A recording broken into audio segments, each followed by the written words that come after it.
Assalamualaikum warahmatullahi wabarakatuh. Teman-teman, gimana kabarnya? Semoga semuanya dalam keadaan sehat walafiat dan masih tetap semangat untuk belajar fisika. Oke, kali ini saya akan menyampaikan sedikit materi fisika kelas 11, yaitu tentang dinamika rotasi. Simak baik-baik videonya, jangan di-skip, simak dengan seksama dan dalam keadaan yang senyaman-nyamannya.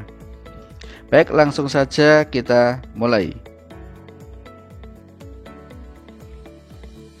Materi yang pertama adalah tentang momen gaya atau torsi. Kok ini kata-katanya masih agak asing ya? Momen gaya itu apa? Torsi itu apa? Mungkin teman-teman belum pernah mendengar sebelumnya. Oke, bahwa momen gaya itu adalah besaran yang menyatakan besar gaya yang menyebabkan benda berrotasi. Jadi begini, setiap benda yang bergerak, baik itu gerak translasi ataupun gerak rotasi, itu sebenarnya penyebabnya adalah gaya. Tetapi khusus untuk gerak rotasi, gaya itu punya syarat tertentu, yaitu gaya harus punya jarak terhadap poros rotasi. Kalau tidak punya jarak terhadap poros rotasi, maka benda tidak akan bisa berputar atau berrotasi. Sebagai contoh mudah, misalnya pada saat kita membuka pintu, maka biasanya kita menarik atau mendorong bagian pintu di gagang pintunya ya. Kenapa di gagang pintu? Karena gaya yang kita berikan punya jarak terhadap sumbu putar pintu, yaitu apa? Yaitu adalah engsel. Lain ceritanya kalau kita mendorong pintu itu tepat pada engsel, maka pintu tidak akan bisa berputar karena gaya yang kita berikan tidak punya lengan gaya atau jarak. Jadi kesimpulannya adalah untuk bisa memutar benda, gaya harus punya jarak terhadap poros rotasi.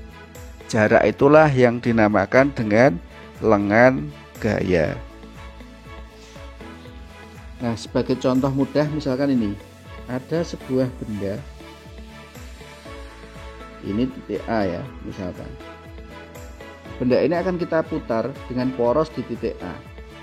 Maka caranya adalah kita memberikan gaya F ini pada salah satu bagian, misalkan kita pilih di ujung. Karena F ini memiliki jarak R terhadap poros A, maka batang itu akan bisa berputar. Tapi kalau kita memberikan gaya itu tepat di titik A, di sini misalkan ya, maka benda ini tidak akan bisa berputar karena gaya bekerja pada titik porosnya. Oke ya, itulah yang dinamakan dengan konsep momen gaya. Jadi momen gaya itu adalah penyebab benda bergerak rotasi. Komponennya ada gaya dan lengan gaya. Nah, secara matematis, momen gaya dirumuskan tau, ini bacanya tau ya, sama dengan R dikali dengan F. Ini rumus dari momen gaya.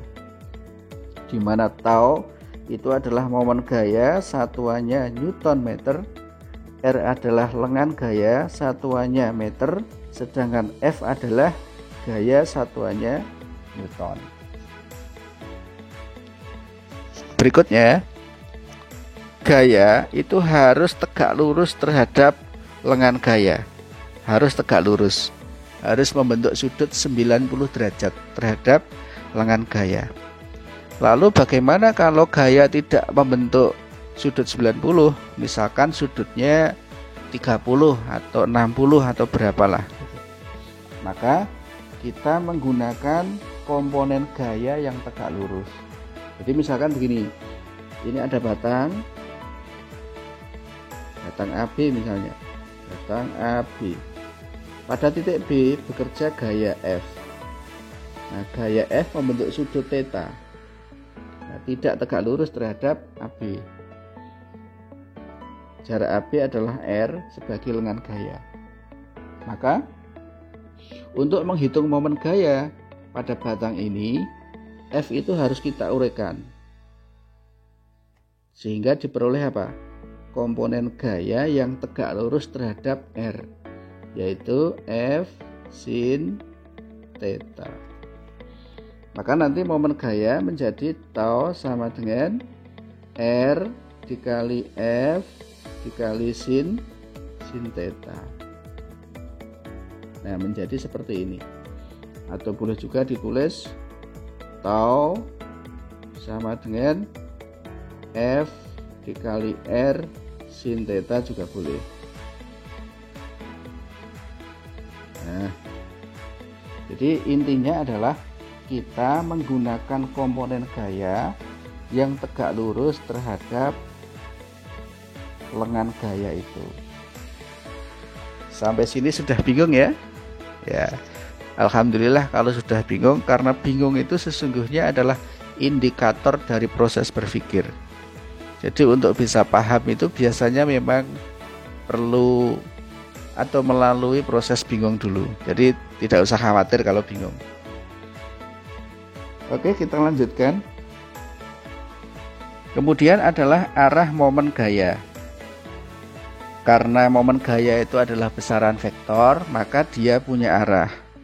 Untuk menentukan arah momen gaya itu menggunakan kaidah tangan kanan, ya. Tangan kanannya seperti apa?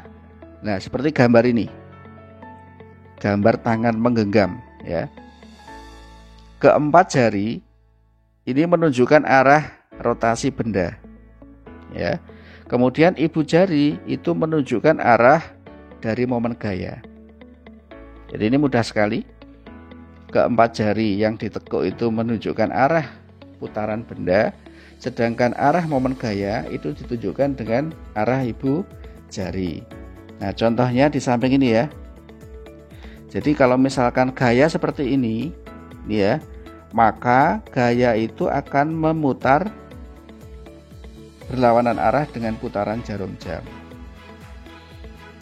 Untuk torsi nanti diberi tanda positif. Sedangkan untuk sebelah kanannya lagi, gaya ini akan memutar benda searah dengan putaran jarum jam. Maka torsinya diberi tanda negatif. Jadi jika gaya cenderung memutar benda searah dengan arah putaran jarum jam, maka torsi diberi tanda negatif dan sebaliknya. Nah, ini perlu saya jelaskan bahwa aturan seperti ini tidak mutlak. Kita bisa menggunakan aturan yang sebaliknya. Jadi misalnya kalau yang di sini searah dengan putaran jarum jam itu negatif, bisa kita pakai yang searah jarum jam itu positif, tidak apa-apa. Yang penting adalah konsisten. Kayak misalkan kita membahas momentum.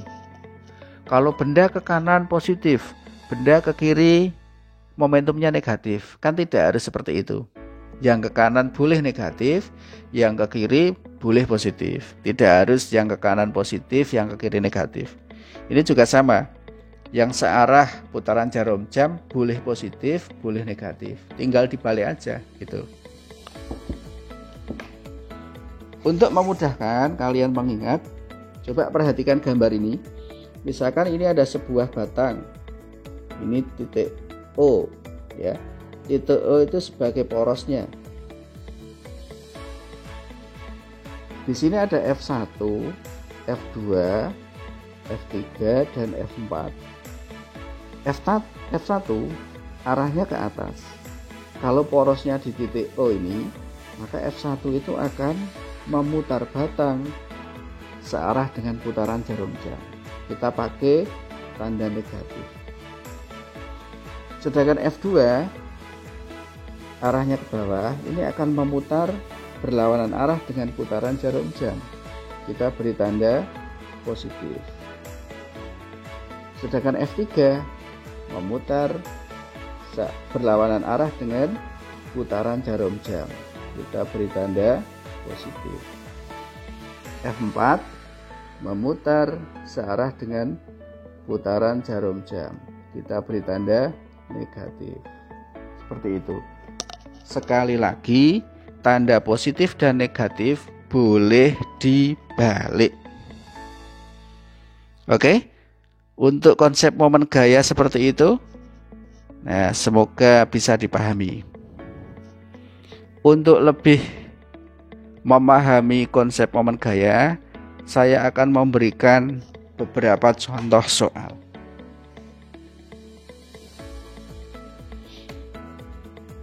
Soal yang pertama, ya, contoh soal yang pertama tentang torsi atau momen gaya. Ini adalah soal UN tahun 2009. Meskipun sekarang UN sudah tidak ada. Oke, langsung saja kita bahas. Gaya F1, F2, F3, dan F4 bekerja pada batang AD seperti pada gambar. Jika massa batang diabaikan, maka nilai momen gaya terhadap titik A adalah titik-titik. Oke ya, kita cek dulu. F1 10 Newton, F2 4, F3 5 Newton, dan F4 10 Newton. Yang diminta adalah momen gaya terhadap titik A. Terhadap titik A itu artinya titik A sebagai poros. Langkahnya, kita analisis dulu setiap gaya, arah putarannya kemana. Untuk F1, karena F1 bekerja pada titik poros, maka F1 itu tidak akan bisa memutar batang. Nanti momen gayanya sama dengan 0, karena dia tidak punya lengan gaya. Sedangkan F2 itu akan memutar searah dengan putaran jarum jam, maka diberi tanda negatif. Kemudian F3 akan memutar berlawanan arah dengan putaran jarum jam, kita beri tanda positif. Sedangkan F4 akan memutar kemana? Ya, searah dengan putaran jarum jam, kita beri tanda negatif. Oke ya. Kemudian yang kedua, kita cek dulu lengan gaya ya. Lengan gaya dari masing-masing gaya. Lengan gaya dari F1 itu adalah sama dengan 0. Oke ya. Karena F1 bekerja pada titik poros. Kemudian lengan gaya dari F2 itu apa? Yaitu R dari A ke B. Sama dengan berapa ini? Sama dengan 2 meter. Sedangkan lengan gaya dari F3 itu adalah RAC. Berapa? 2 tambah 1, 3 meter. Yang terakhir, lengan gaya dari F4 itu adalah RAD. Berapa RAD? 2 tambah 1 tambah 3 sama dengan 6 meter. Sampai sini paham ya? Kalau sudah, baru kita masukkan rumusnya. Tau terhadap A sama dengan tau 1 plus tau 2 plus tau 3 plus tau 4. Karena ada 4 gaya. Untuk tau 1 jelas 0 karena R nya sama dengan 0. Kemudian tau 2 adalah min, ini F2 dikali RAB plus tau 3 F3 dikali RAC. Kemudian tau 4 minus F4 dikali RAD. Tinggal kita masukkan, minus F2 adalah 4, RAB 2 plus F3 5, RAC berapa? RAC 3 minus F4 adalah 10, dikali RAD 6 sama dengan minus 8 ditambah 15 dikurangi 60. Jawabannya berapa? Jawabannya adalah minus 53 Newton meter. Jawabannya minus. Minus itu menunjukkan apa? Karena tadi kita menggunakan konsep bahwa negatif itu arahnya berlawanan arah atau searah ya.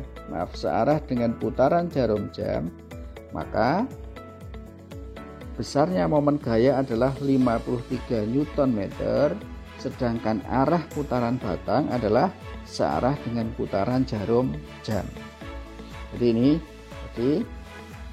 menunjukkan bahwa searah dengan putaran jarum jam. Ya, meskipun di soal tidak terangkan, tapi kita harus paham. Jawabannya adalah D. Oke ya, bisa dipahami ya. Baik, kita masuk ke soal yang nomor 2.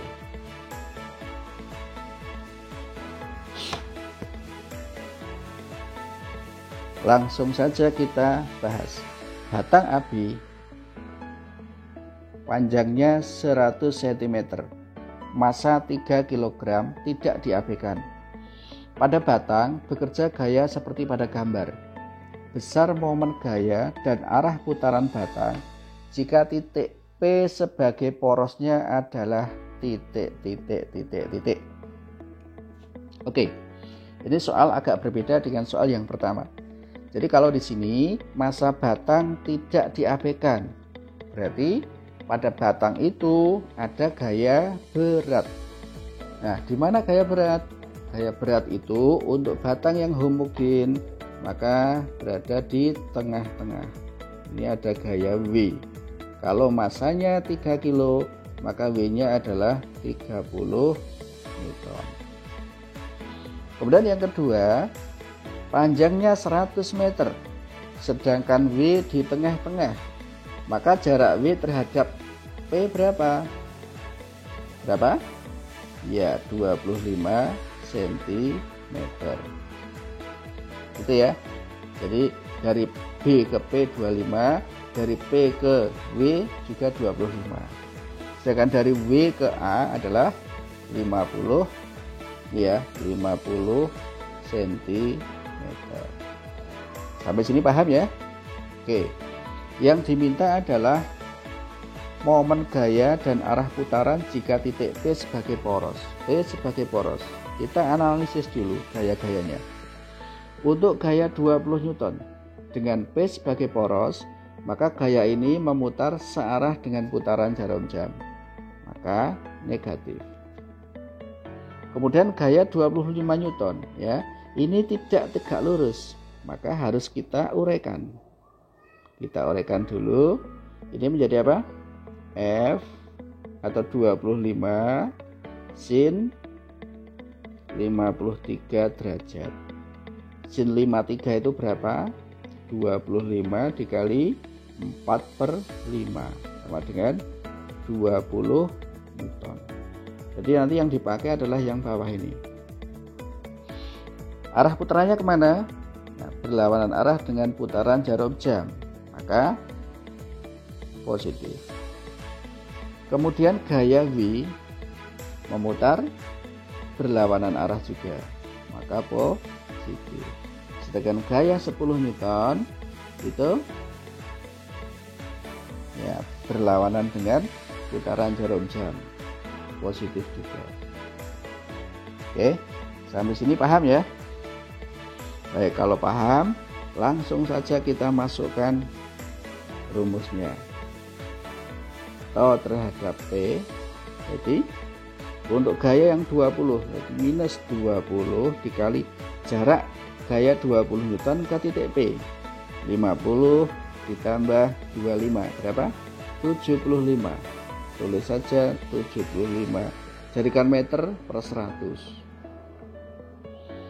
Kemudian plus ya, Untuk gaya yang 20 Newton ini, maka 20 Newton dikali jaraknya adalah 75 cm. Berarti 75 dibagi 100. Sedangkan untuk W positif lagi 30, jaraknya adalah 25 cm. 25 per 100. Kemudian plus lagi 10 dikali 25 per 100. Ya tinggal menghitung saja ini ya. Berapa? Ini regetek 5 ya. Berarti minus 15. Regetek 5 juga plus 15. Ini regeteknya apa? Coret 4 ya. 30 dibagi 4 plus 7,5.